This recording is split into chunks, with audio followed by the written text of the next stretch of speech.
जय मसीह। मैं इस वीडियो में आपको दो ऐसी कहानियां बताना चाहता हूं जो आपका भरोसा परमेश्वर पे और भी मजबूत करेगा।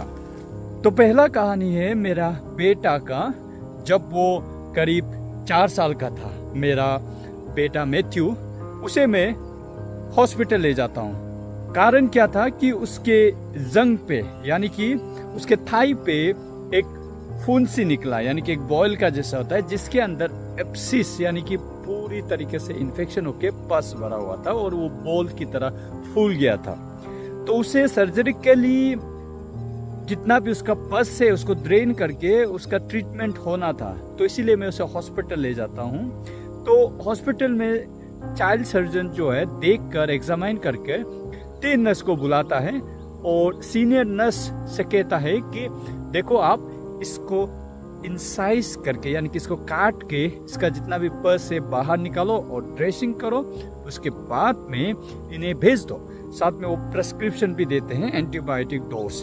तो ये ऑपरेशन होना था, यानी कि माइनर ऑपरेशन था।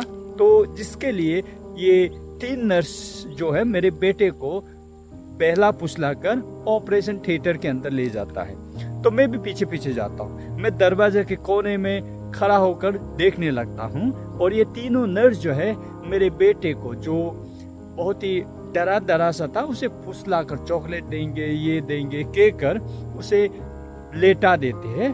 उसके बाद में सीनियर नर्स जो है तैयारी कर रही होती है, क्या का, ऑपरेशन करने के लिए।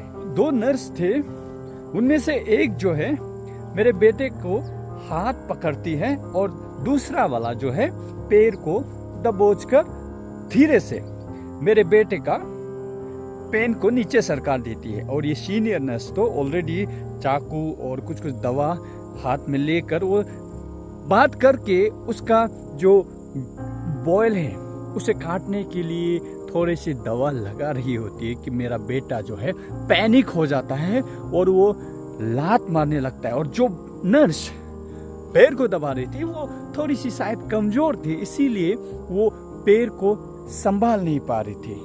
तो वो मुझे बुलाती है और मैं जाता हूं और मैं जाकर सीधा मेरे बेटे के 2 पैर को मजबूत मेरे हाथों से दबा देता हूं।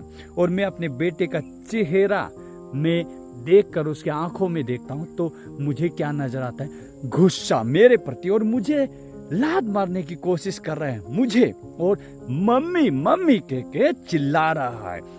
वो जैसे मुझे देखता है वो नफरत भरी नजरों से देखता है, मुझे गुस्सा होकर देखता है। उसके नजर में उस पल, उस क्षण उसका पिता जो है उसका दुश्मन हो गया था, क्योंकि उसके समझ में ये आ रहा था कि ये तीनों जो है मुझे चोट पहुंचा रही है, मेरे घाव को और भी ज्यादा दर्द दे रही है, और मेरा पिताजी भी इसमें शामिल है। तो उसके समझ में ये था कि ये जो मेरे साथ में हो रहा है वो बुरा हो रहा है, मुझे चोट पहुंचाया जा रहा है, मुझे दर्द हो रहा है, और मेरे पिताजी मुझे बचाने की जगह इन सभी के साथ में मिलकर मुझे चोट दे रहे हैं। और मैं क्या कह रहा हूँ, बेटा ये तेरा घाव को ठीक कर देगा, ये तेरा लिए अच्छा है। ये सब बातें जो है उसको समझ में नहीं आ रहा था। उस पल, उस क्षण उसके लिए रियलिटी क्या था, that it is hurting me, it is painful। अब वहां पर हमें 2 नजरिया दिखाई देते हैं। एक जो है पिताजी का, यानी कि मेरा नजरिया कि ये घाव जो है अगर इसका ट्रीटमेंट ना हुआ, ये बॉयल का ट्रीटमेंट ना हुआ, तो ये जो है एप्सिस हो सकता है, यानी कि इन्फेक्शन ज्यादा होके और बहुत ज्यादा दर्द और प्रॉब्लम होगा। तो इसीलिए जो भी उसका अंदर में इन्फेक्शन है उसे क्लियर होना है। तो ये मेरे बेटे को ये कुछ समय के लिए उसे दर्द से होकर जाना होगा, लेकिन इसकी भलाई के लिए ही है।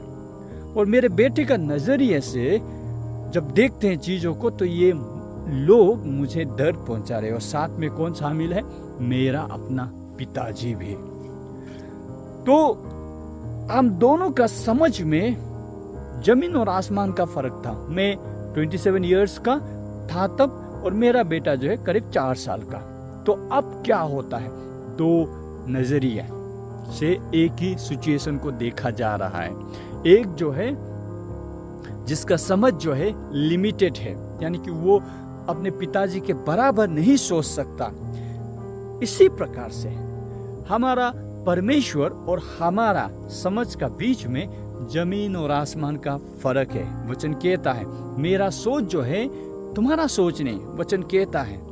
तो इसीलिए हम कई बार अपने दर्द, अपने पीड़ा, अपने परेशानी, अपने अकेलेपन, अपने जो जीवन में हमारा जो संघर्ष है, मुश्किलें हैं, जो तकलीफें हैं, उन सभी को हम अपने समझ जो सीमित है और साथ में जो हम समय में सीमित होकर उसी चीज को जब हम देखते हैं तो परमेश्वर भी अच्छा परमेश्वर जैसे हमें नहीं लगता, वो भी अन्याय करने वाला परमेश्वर जैसे लगता है। लेकिन एक दिन हम सभी का आंखें खुल जाएंगे, हमारा समझ खुल जाएंगे, जब दोबारा जो दर्द आज हमें मिल रहा है, जो पीड़ा आज हमें मिल रहा है, जो तकलीफ आज हमें मिल रहा है, उसको हम देखेंगे तो कहीं ना कहीं किसी ना किसी तरीके से ईश्वर जो है हमारे बेहतरी के लिए वो इस्तेमाल कर रहा था, हमारा अच्छाई के लिए इस्तेमाल कर रहा था। हो सकता है हमें डिसिप्लिन करने के लिए, हो सकता है हमें मजबूत करने के लिए, हो सकता है हमें और ताकत देने के लिए, हमें और बेहतर बनाने के लिए, हो सकता है हमारा विश्वास को और भी मजबूत करने के लिए, और भी हमें उस पर भरोसा बढ़ाने के लिए, उसको और भी अच्छे से जानने के लिए, उसमें और भी डिपेंडेंट होने के लिए, शायद किसी न किसी तरीके से, जिस प्रकार से वचन कहता, किसी न किसी तरीके से वो हमारे भलाई को ही उत्पन्न करेंगे हर एक बातों से और उसके महिमा के लिए। तो इसीलिए हमें ये कंक्लूड नहीं कर लेना कि ईश्वर अच्छे नहीं है।